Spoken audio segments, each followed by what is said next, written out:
அதிமுகவிலே இணைந்த திமுகவின் முக்கிய தலைவர்கள் அதிர்ச்சியில் திமுக தலைவர் ஸ்டாலின். நண்பர்களே, அதிமுக தொண்டர்களாக இருந்தீங்க அப்படின்னா மறக்காம நம்ம சேனலை சப்ஸ்கிரைப் பண்ணிட்டு இந்த வீடியோக்கு லைக் பண்ணிருங்க. அனைத்திந்திய அண்ணா திராவிட முன்னேற்ற கழகத்தை பொறுத்த வரைக்கும் நாளுக்கு நாள் தொண்டர்கள் எண்ணிக்கை என்பது அதிகரித்துக் கொண்டேதான் இருக்கிறது அப்படின்னே கூட சொல்லலாம். அது மட்டுமில்லாமல் சமீபத்தில் தான் அதிமுகவுடைய செயற்குழு பொதுக்குழு கூட்டம் என்பது நடத்தப்பட்டது.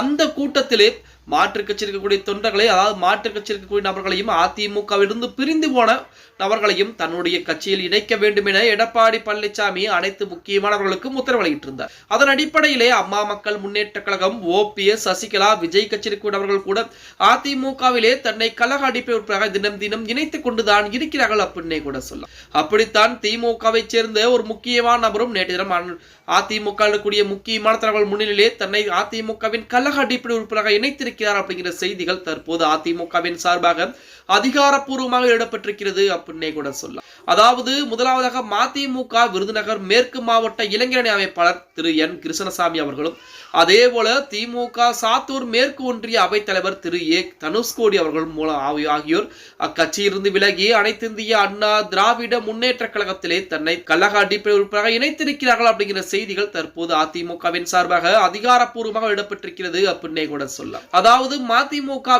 நமது வைகோவுடைய கட்சியான மதிமுகவை சேர்ந்த விருதுநகர் மேற்கு மாவட்ட இளைஞரணி அமைப்பாளர் திரு என் கிருஷ்ணசாமி அவர்கள், அதே போல ஆளும் கட்சியாக இருக்கக்கூடிய திமுகவை சேர்ந்த சாத்தூர் மேற்கு ஒன்றிய அவைத்தலைவர் திரு ஏ தனுஷ்கோடி அவர்கள் அதிமுக அக்கட்சியிலிருந்து விலகி அதிமுகவிலே தன்னை கழக அடிப்படை உறுப்பினராக இணைத்திருக்கிறார்கள் அப்படிங்கிற செய்திகள் தற்போது உலா வந்து கொண்டிருக்கிறது அப்படின்னே கூட சொல்லலாம். 2026 சட்டமன்ற தேர்தலை பொறுத்த வரைக்குமே அதிமுகவிற்கு மிகப்பெரிய வாய்ப்பு என்பது இருக்கிறது. அனைவருமே ஆளும் கட்சியை நோக்கித்தான் எப்பொழுதுமே செல்வார்கள்.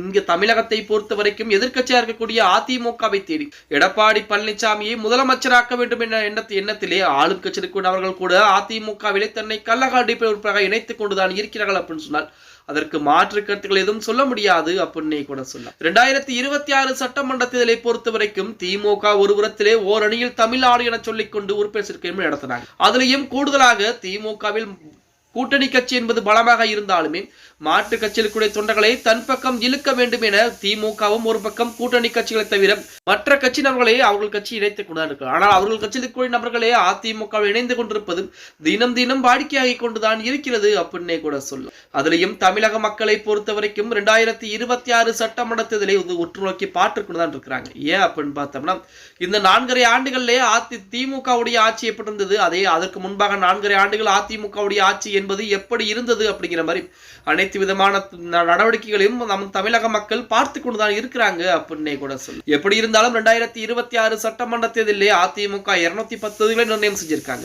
அந்த தொகுதிகளில் அதிமுக வெற்றி பெறுமா இல்லை அப்படிங்கறத கீழே கமெண்ட் பாக்ஸ்ல மறக்காம 11 ஓகே, வீடியோ பிடிச்சிருந்தா லைக் அண்ட் சப்ஸ்கிரைப் பண்ணிக்கங்க.